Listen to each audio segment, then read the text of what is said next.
Olá pessoal, sejam todos bem-vindos. Aqui quem fala é o professor William e como de costume, toda segunda-feira eu trago aqui para vocês a realização do pré-exame CEA. E hoje eu trouxe aqui mais ou menos 6 exercícios para a gente realizar junto. Se você quiser ficar sempre por dentro desse conteúdo que eu trago aqui, não se esqueça de ativar o sininho ali no canto superior.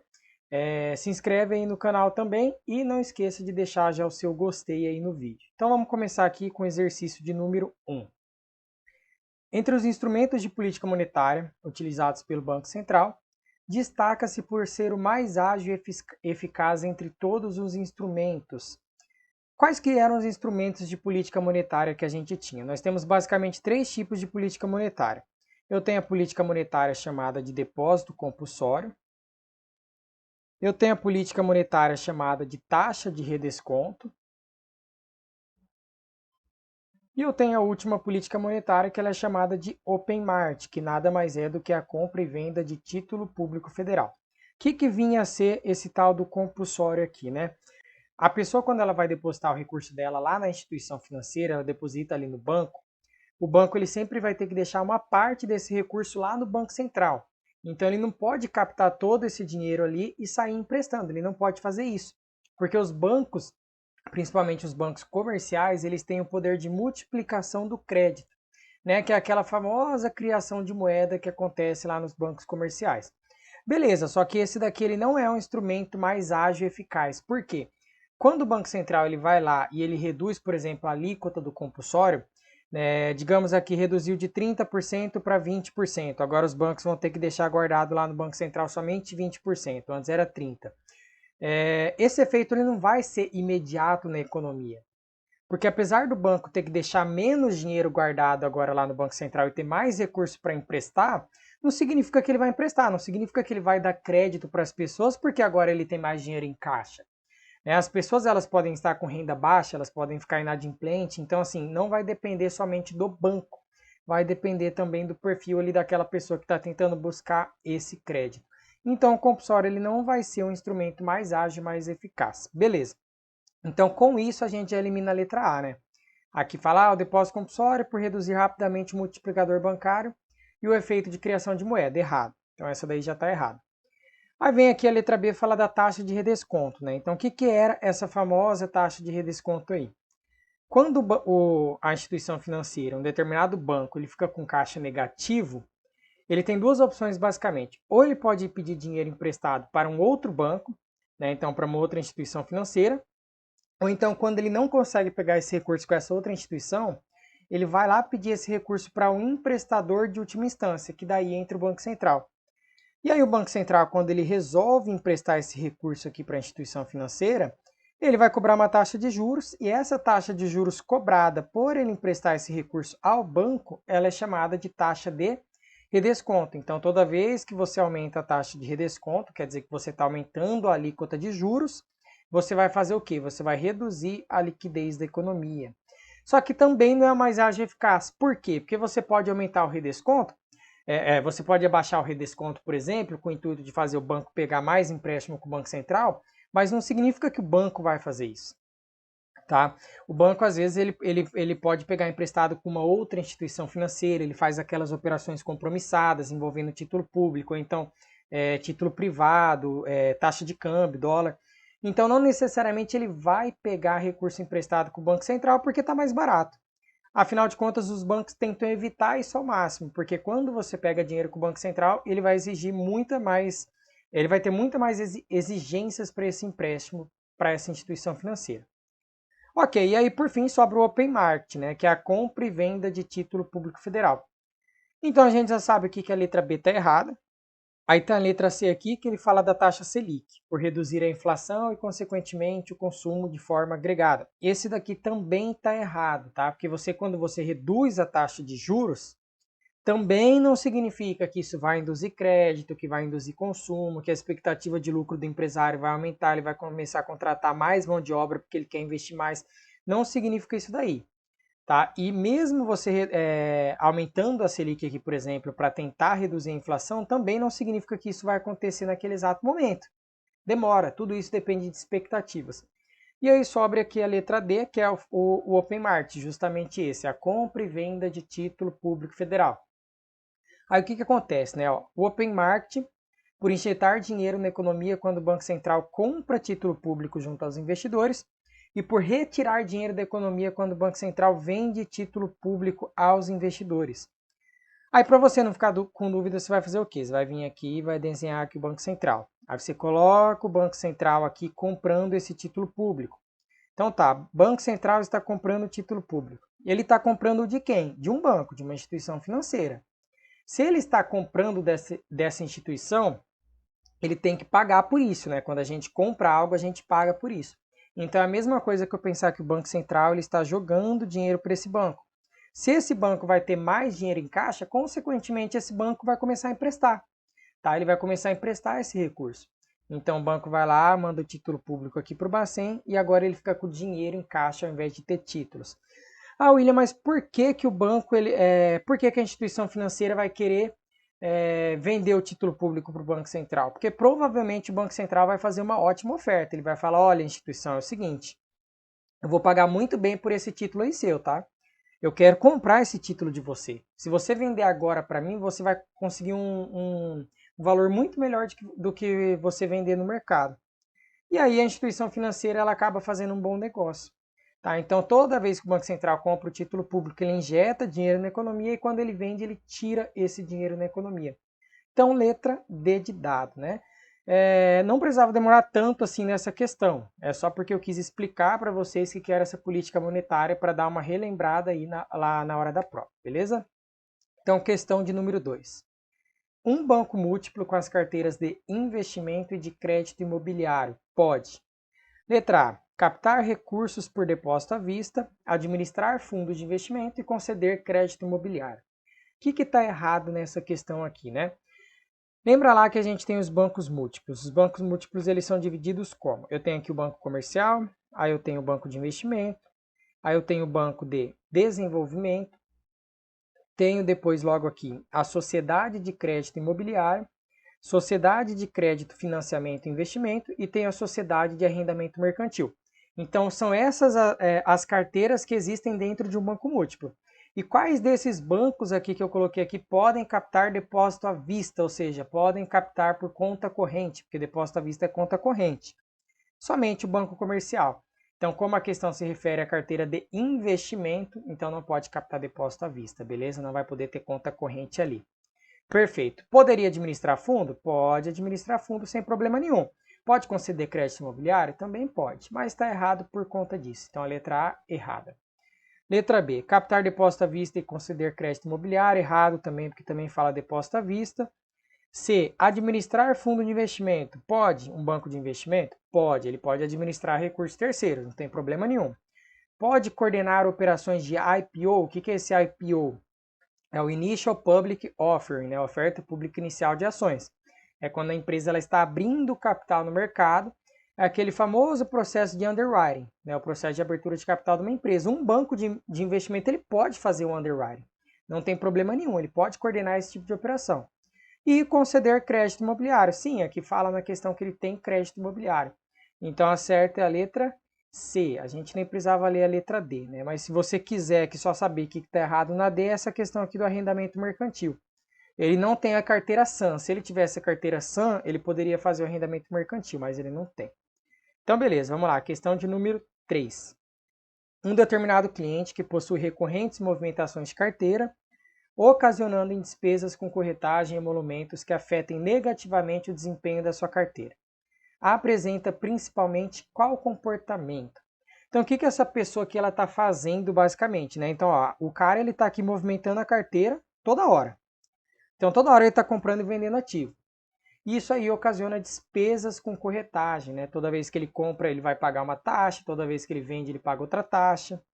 Isso afeta negativamente o desempenho da sua carteira.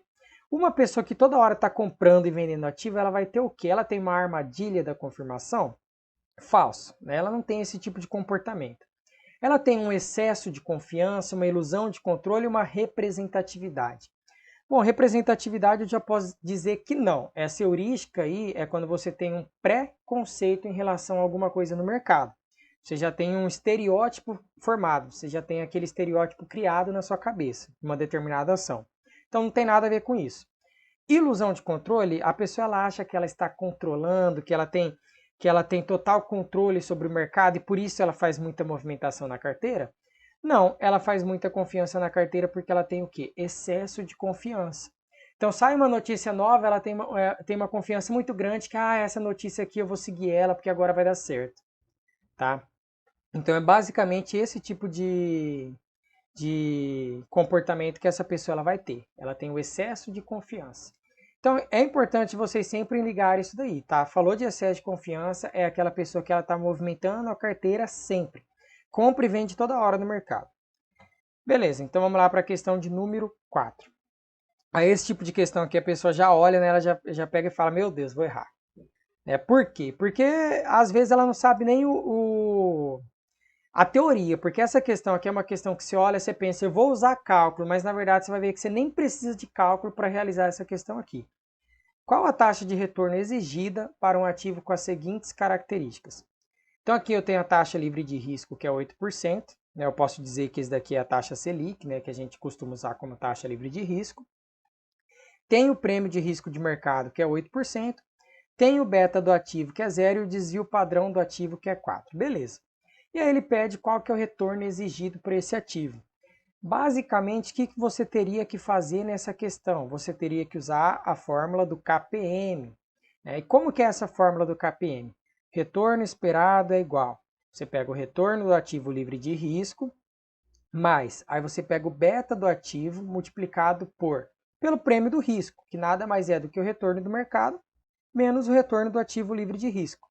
Tá? Isso que está entre parênteses aqui, ele é chamado de prêmio de risco do mercado. A questão já deu aqui dizendo que é 8%. Tá? Então aqui 8%. Aí eu vou substituindo aqui. Então retorno esperado é igual. Qual que é o retorno do ativo livre de risco? 8%. Qual que é o beta? 0. Se eu pegar o beta e multiplicar isso daqui dentro, né, 0 multiplicado por 8 é 0. Então sobraria 8%. Por que eu falei que nem precisava fazer cálculo? Porque se você sabe a teoria sobre o beta, você sabe que sempre que o beta for igual a 0, significa que o retorno da sua carteira ele é igual ao retorno do ativo livre de risco. Então, beta igual a 0, você não sabe a fórmula do KPM, esqueceu a fórmula do KPM, não se preocupa. O beta é 0, então ele vai render de acordo com a taxa livre de risco. Mas se você quisesse ter feito esse cálculo aqui, não tem problema também. Então, resposta aqui, letra D. Questão tranquilinha, sem problema nenhum. Aí, questão de número 5. Seu cliente está analisando a compra de uma ação que está sendo negociada a R$40 e que possui uma estimativa de chegar a 43 ao final de um ano. Nesse período, a empresa irá pagar dividendo de R$1. Beleza. Sabendo que a taxa livre de risco é 6%, então você já vai lá e anota, né? Taxa livre de risco, RF é igual a 6%. O prêmio de risco de mercado é de 9. Então, você pega o prêmio do risco, é aquele que está entre parênteses, né? De novo, KPM aqui. Você coloca 9%. E que a ação possui um beta de 0,70. Aí você coloca lá 0,70. Utilizando o modelo KPM, você informa para o cliente que... Beleza, então nessa daqui você vai ter que fazer o cálculo, não tem jeito. A fórmula ela vai ficar assim, né? Então, retorno esperado é igual a 6%, que é o ativo livre de risco, mais 0,70 multiplicado por 9% aqui, que seria o nosso prêmio do risco. Então, jogando aqui na fórmula, a gente vai ter basicamente isso. Então, pego 0,70, Enter. Aí, coloco aqui 9 vezes 6,3. Se eu pegar 6,3 mais 6% que está ali no lado, então 6 mais, eu vou ter um retorno esperado de 12,3%. Então, já coloco aqui 12,30%. Beleza. Só que daí, a gente ainda não tem a resposta para a questão. Porque o que está acontecendo nessa questão? Ele está falando o seguinte, ó, o cliente está analisando a compra de uma ação que está sendo negociada a 40 e que tem estimativa de chegar a 13 ao final do ano. E nesse período a empresa vai pagar um dividendo de 1. Lembra que o dividendo ele desconta do preço da ação. Tá? Então, se a expectativa desse cara, que a ação que está a R$40, ela chega a 43, mesmo pagando dividendo, ele espera, na verdade, que essa ação tenha uma valorização de quantos? De 10%. Tá? Porque se você pegar R$44 aqui e aí você descontar R$1 aqui do preço do dividendo que é pago, a ação chegaria lá ao final do ano com R$43. Então, na verdade, seria uma rentabilidade de 10% basicamente nessa ação. Só que a gente, pelo risco que a gente corre, o retorno que a gente espera ganhar é 12,3%. Então eu tenho um retorno esperado menor do que o que foi feito pela minha análise. Então, o que você informa para o cliente? Realiza a compra da ação, pois ela está com retorno projetado superior ao exigido para seu risco, de acordo com o modelo KPM. Falso, né? Porque o retorno que a gente vai ganhar de fato aqui, de acordo com a análise do cliente, seria 10%. Só que o que a gente espera, de acordo com o modelo KPM, é 12,3%. Então, não vamos indicar para ele comprar. A pessoa ela vai estar correndo mais risco do que o necessário, tá? Para ganhar um retorno menor. Beleza, então letra A está errada. Letra B. Não realizar a compra da ação, pois ela está com retorno projetado inferior ao exigido para seu risco. Perfeito. De acordo com o modelo KPM. Então essa daqui é a letra B. A gente nem precisa terminar de ler o resto, né? Então você não realiza a compra da ação, porque o retorno que foi projetado dela, que é esses R$ 40 que vai até os 44, ele é o inferior a 12,3, que é o exigido para seu risco. Beleza? Então, questão tranquila também. Essa daqui teria que usar a fórmula do KPM. Então, se não soubesse a fórmula, dificilmente acertaria essa questão. E aí, para a gente finalizar aqui a questão de número 6, com relação ao Acordo de Basileia, assinale a alternativa correta. O que vem a ser esse Acordo de Basileia?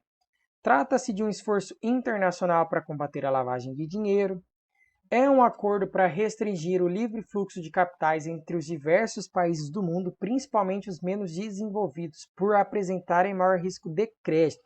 Errado, né? Se você marcar esse tipo de questão aqui, olha, não existe, né? Como assim? Eu vou fazer um acordo para restringir livre fluxo de capital. Quer dizer que eu quero mandar dinheiro para os Estados Unidos, eu não vou conseguir porque existe um acordo que está restringindo esse fluxo de capital. Não vou poder comprar ações, fazer investimento em carteira, investimento direto em estrangeiro em outros países. Não, nada a ver, né? E aí, principalmente os menos desenvolvidos. Então, piorou. Quem não é desenvolvido não tem fluxo de capital. Não, falsa, né? Essa daqui a gente já elimina. Vamos deixar ali por enquanto a letra A. É uma nova legislação que tem como objetivo diminuir o risco de crédito do sistema bancário mundial. Beleza, vamos ver agora a letra D. É um acordo que resulta de um esforço internacional que tem por objetivo diminuir o risco de crédito do sistema bancário ao adotar percentuais mínimos de capital dos bancos. Aí o que você teria que pensar? Ó, letra A, trata-se de um esforço internacional para combater lavagem de dinheiro? Falso, também não tem nada a ver com lavagem de dinheiro. Tá, o Acordo de Basileia, ele surgiu para mitigar, né, quando eu falo mitigar, estou querendo falar reduzir o risco sistêmico e, consequentemente, o risco dos bancos, né? Inclusive, depois da crise de 2008 que teve lá nos Estados Unidos, aquela crise hipotecária, nós tivemos o Acordo de Basileia III, que é aquele que aconteceu em 2010. Porque o que aconteceu lá em 2008, basicamente? Depois que o banco Lehman Brothers lá ele quebrou, ele saiu levando vários outros bancos junto com eles. Então você teve uma quebradeira, você teve um efeito cascata, né? Um efeito generalizado nos outros bancos. Então o Acordo de Basileia ele começou trazendo ali, tipo Basileia I, depois Basileia II, depois Basileia III, tentando reduzir risco sistêmico, reduzir risco de crédito do sistema bancário. Tá, então vamos lá, letra C. É uma nova legislação que tem como objetivo diminuir o risco de crédito do sistema bancário mundial. Por que essa daqui está errada? Porque ela não é nova legislação. O Acordo de Basileia existe há muito tempo, tá? A gente já teve Basileia I, Basileia II e agora Basileia III, que foi o último em 2010. Né? Nem 2010 seria uma nova legislação, então isso aqui está errado. E aí, por fim, a letra D é um acordo que resulta de um esforço internacional que tem por objetivo diminuir o risco de crédito do sistema bancário. Perfeito. Ao adotar percentuais mínimos de capital dos bancos. É exatamente isso, né? Então, o banco ele tem que ter um capital mínimo guardado para ele garantir uma eventual possibilidade de quebradeira do sistema. Então, o banco ele tem que manter liquidez mínima, ele tem que ter um colchão de liquidez ali para garantir que caso ocorra uma crise, ele vai ter como emprestar, ele vai ter como salvar quem for necessário salvar e por aí vai. E aí, por fim, aqui, né, só para lembrar vocês, não esqueça HP, pelo amor de Deus, não esqueça, né? Porque se não levar HP, já não, dificilmente vai passar na prova. Verifica as pilhas da sua HP, vê se está tudo bonitinho, tudo certo, se não acabou bateria. Pode levar caneta, né? Muita gente fala, mas a prova ela é feita por computadores, é meio computadorizado. Só que você pode pedir para o fiscal lá uma folha em branco, ele vai te dar. E aí você leva a sua caneta para você anotar as fórmulas que você lembra, anotar tudo que você lembra ali naquele momento inicial. E também fique esperto em relação ao tempo de prova. Às vezes a gente perde muito tempo numa questão que a gente não sabe, fica 10, 15, 20 minutos numa mesma questão, e isso aí prejudica você nas próximas. Então, se você não sabe de uma questão, você não tem certeza, marca ela, vai para a próxima, faz as outras com calma, que às vezes pode até acontecer de uma questão lá na frente te dar a resposta dessa questão que você deixou para trás. Tá? Então fica ligado nessa questão do tempo de prova, não perca tempo numa única questão que você não sabe, que você não tem certeza. Ok? Então essas aí são as dicas básicas que eu gostaria de dar para vocês. Então por enquanto a gente fica por aqui, eu só trouxe essas 6 questões aí, para a gente entender um pouquinho mais, né? Tirar algumas dúvidas aí para quem vai fazer a prova já amanhã ou vai deixar para a semana que vem. Então, eu aguardo vocês lá na próxima segunda-feira. Não esqueçam aí de deixar o sininho ligado, porque somente com isso você vai saber toda hora que eu postar os vídeos aqui. Então, tá bom, aguardo vocês na semana que vem. Tchau, tchau.